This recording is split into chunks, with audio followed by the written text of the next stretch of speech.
Hola, regresamos a Argumentos. Seguimos conversando con el vicepresidente de la Comisión de Energía y Petróleo de la Asamblea Nacional, el diputado Óscar Rondero. Antes de irnos a la pausa, pues estábamos hablando en referencia a los temas que viene debatiendo esta comisión dentro de la Asamblea Nacional, el tema de la transición energética que tanto hemos venido escuchando a través de los medios de comunicación y también los trabajos que viene haciendo esta comisión en contribuir, ¿no?, a que se den esos acuerdos entre Venezuela y Estados Unidos. Hemos venido viendo durante los últimos meses noticias que van y vienen, cartas, comunicados, informaciones a través de agencias de noticias internacionales como Reuters, donde dan cuenta de que esas conversaciones siguen.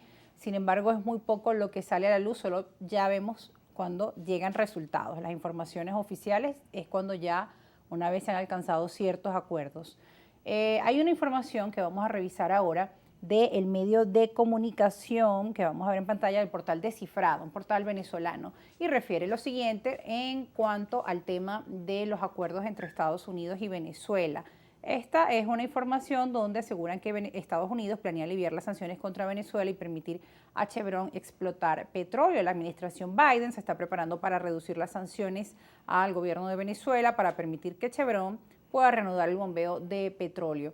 Esta noticia pues ha venido circulando en los últimos días a través de distintos medios de comunicación, citando agencias de noticias internacionales. A cambio del importante alivio de sanciones, Maduro reanudará las conversaciones suspendidas durante mucho tiempo con la oposición del país para celebrar las condiciones necesarias de elecciones presidenciales libres y justas en el año 2024, dijeron las fuentes. Además, funcionarios estadounidenses advirtieron que el acuerdo depende de que los principales asesores de Maduro reanuden las conversaciones con la oposición de buena fe. Bueno, esto lo veníamos hablando en el corte anterior. El tema de esas conversaciones, de los diálogos con México, han sido pues parte de las declaraciones que han venido dando funcionarios de Estados Unidos hacia Venezuela y que también han citado las agencias de comunicación. Usted nos dice que esas conversaciones igual continúan, que Estados Unidos tiene una necesidad de... No, yo lo que decía es que los Estados Unidos están conversando directamente con claro, el con el presidente, gobierno de Maduro. tanto que vino una delegación, no una, han venido 2 o 3 veces Y que el fin de semana vimos otros resultados. Y empezamos a ver resultados con el tema de la liberación de presos y el intercambio de presos entre el gobierno del presidente Maduro y el presidente Biden. Y pareciera que eso empezó a funcionar incluso ya sin intermediarios, sin que México esté instalado, sin que haya una conversación con la oposición. Pues con la oposición radical que estaba sentada en México, porque hay que decir que en México no está sentada toda la oposición, está sentado claro, sí todo el gobierno, unitaria, pero está solamente la plataforma unitaria. Nosotros que somos parte de la Alianza Democrática y que somos la oposición que hace vida en la Asamblea Nacional, no estamos sentados en México. A pesar de eso, aprobamos por unanimidad el acuerdo de la Asamblea Nacional que impulsaba los diálogos de México y que consideramos que cualquier diálogo es positivo para construir soluciones entre venezolanos, y que a pesar de nosotros no estar sentados en México, apostábamos al resultado exitoso de México porque considerábamos que eso contribuía a una mejor situación para todos los venezolanos. Además de solicitar un diálogo más abierto, plural, mucho más inclusivo. amplio, mucho más inclusivo, e incluso un diálogo que puede perfectamente realizarse en Venezuela, porque el diálogo de México se hizo en algún momento porque había algunos actores del diálogo, sobre todo de la oposición radical, que no podían venir a Venezuela. Ya hoy todos vienen a Venezuela, algunos fueron hasta candidatos en la última elección regional.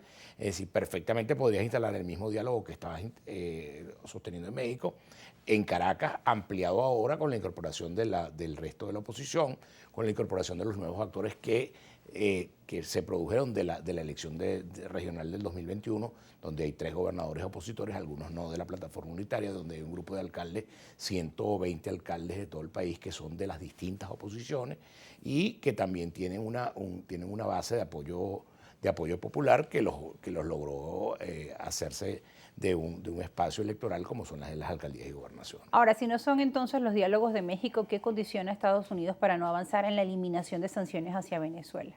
Bueno, es que yo creo que no, las sanciones definitivamente fracasaron y el propio gobierno de los Estados Unidos tiene que darse cuenta que están yendo contra ellos mismos. Porque aquí hubo el tema de la máxima presión y el tema de la salida de fuerza, lo que hizo fue agravar la situación económica y política de Venezuela y de todos los venezolanos. Esto es una guerra donde lo que faltó fue que explotaran las bombas, pero aquí hay 6 millones de desplazados. Esos 6 millones de migrantes son 6 millones de desplazados que están huyendo de esta guerra.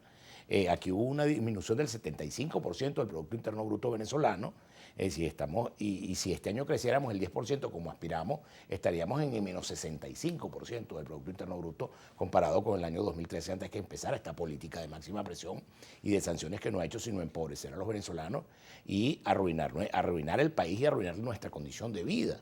La gente se va del país porque encuentra que no tiene condiciones para sobrevivir en Venezuela. Y no es solo producto de la mala actuación del gobierno, también es producto de esas sanciones y de esa máxima presión que no nos permite comercializar nuestro petróleo en el mundo, que no nos permite comprar repuestos para nuestra industria petrolera y que nuestra industria petrolera pueda funcionar a máxima capacidad, que nos obliga a vender un petróleo sancionado con 40% de descuento en el mercado del petróleo sancionado, que ahora con la entrada de Rusia al mercado del petróleo sancionado, ya casi que no cabemos los actores de los países sancionados dentro de ese mercado marginal, que es un mercado solamente para los que no pueden vender en el mercado occidental.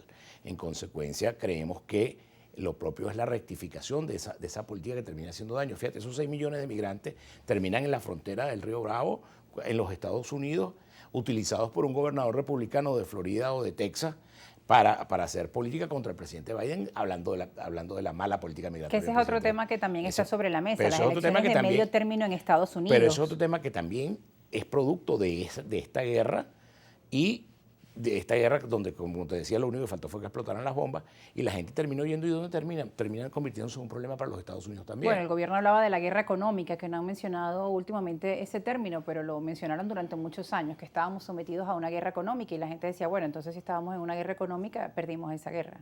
Bueno, no, lo que pasa es que el tema de las sanciones y el tema de la máxima presión nos puso en una condición de desventaja terrible. Como te digo, aquí hubo una disminución del 75% del Producto Interno Bruto. Significa que si tú tenías 100 bolívares y te quitan 75, ahora tienes 25. Y con esos 25 bolívares que tienes que sobrevivir como sobrevivías cuando tenías 100.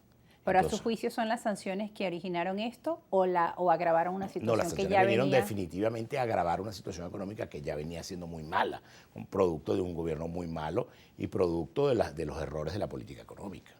Ahora, ¿qué se propone desde la fracción parlamentaria de Acción Democrática en este sentido para mejorar nuestros índices económicos y los errores y las fallas que hemos venido teniendo? Nosotros primero estamos proponiendo la posibilidad de la creación de mecanismos de convivencia entre venezolanos que nos permitan participar en unas condiciones electorales acordes para el año 2024 y que el mundo pueda perfectamente venir a observar nuestra elección y que eso como consecuencia libere a Venezuela de las sanciones y de este bloqueo al que hemos sido sometidos, que Venezuela pueda volver a colocar su petróleo en el mercado internacional, que Venezuela pueda volver a ser el suplidor seguro que era del petróleo en los Estados Unidos, en las refinerías del Golfo de México, que Venezuela pueda recuperar el control de Citgo como ya recuperó el control de monómeros, que Venezuela pueda desbloquear los fondos que están en los bancos del mundo para ser utilizados en la inversión en materia de servicios públicos, en materia de agua, en materia de electricidad, en materia de gas doméstico, que permitan definitivamente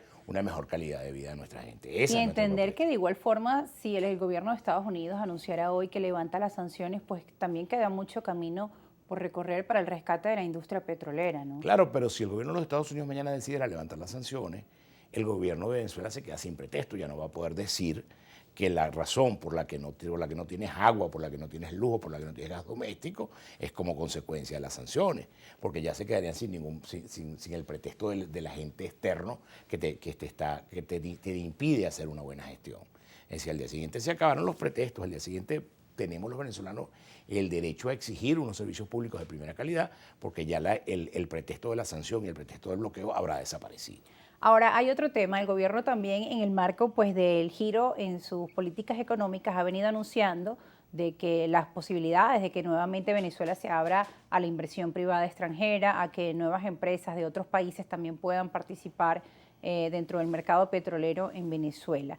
Incluso, pues también venía circulando en los medios de comunicación justo sobre este tema de Estados Unidos y Venezuela, que Estados Unidos habría aprobado a Chevron el permiso para que pueda trabajar, para que puedan operar dentro de nuestro país. Sabemos que la licencia de Chevron está lista y una licencia que le permite flexibilizar para producir en Venezuela y para comercializar el petróleo en los Estados Unidos, pero la licencia no termina de salir, la licencia no termina de aparecer y hasta que la licencia no aparezca, Chevron no podrá elevar sus capacidades de producción.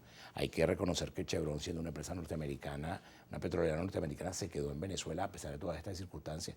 Tiene una capacidad instalada importante que, si esa capacidad instalada pudiera ser utilizada para producir, levantaría por el orden de los 500 a 700 mil barriles más de petróleo. Entonces estamos hablando de una expectativa cierta que solamente con el levantamiento de una sanción, solamente con una decisión de OFAC, pondría 700 mil barriles más en el mercado, bajaría el precio del petróleo y de los productos en los Estados Unidos y pondría a Venezuela de nuevo en la carrera de la competencia en el mercado petrolero internacional.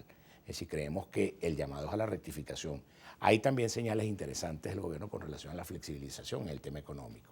La nueva ley de zonas económicas especiales que acaba de aprobar la Asamblea Nacional, y en particular para el Estado de Nueva Esparta, por el que yo soy diputado, que es una de las 5 zonas económicas especiales que ya se han decretado, pues pareciera que es una buena señal para que pueda desprenderse una actividad económica por parte de los privados, aprovechando esas ventajas de las zonas económicas especiales que permitan construir una calidad de vida hecha por los propios privados sin la participación del Estado. Diputado, y de esas zonas económicas especiales y otros temas vamos a seguir conversando al regreso. También voy a estar muy atenta de mi celular porque ya nos empiezan a llegar preguntas de nuestra audiencia, así que escríbanos, que ya vamos a leer sus comentarios y sus preguntas al regreso de la pausa. Seguiremos conversando con el diputado Óscar Ronderos, vicepresidente de la Comisión de Energía y Petróleo de la Asamblea Nacional, en representación de la fracción parlamentaria opositora. Nos vamos a la pausa.